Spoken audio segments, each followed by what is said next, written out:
Local market में ये जो कीमत बहुत तेज़ी से बढ़ रही है, ये एक बबल है इसको, या फिर ये एक ऑर्गेनिक कीमत है, इसको वापस नीचे आके किसी एक जगह पर ठहरना है, या फिर ये अपने ऑर्गेनिक अंदाज से इसी तरह से बढ़ता रहेगा? देखिए, लोकल प्राइसेस तो ट्रैक करेंगे इंटरनेशनल प्राइसेस को। इंटरनेशनल प्राइसेस में अगर आप फैक्टर्स देखें जिनकी वजह से वो बढ़ रहा है,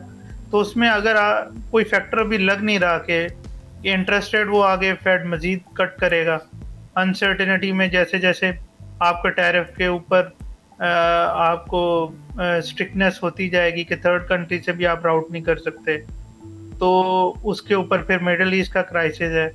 फिर सेंट्रल बैंक की बाइंग अलग से चल रही है, तो कोई फैक्टर आपको भी लग नहीं रहा कि यार ये नियर फ्यूचर के अंदर थोड़ा सा रुकेगा या कुछ इसमें कमी आएगी।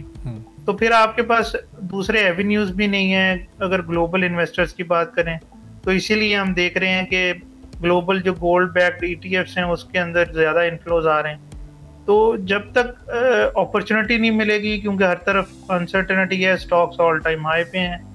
वो वैल्यूएशन स्ट्रेच हैं ग्लोबली अगर बात करें तो इन्वेस्टर ये भी देख रहा है फिक्स्ड इनकम के रेट गिर रहे हैं,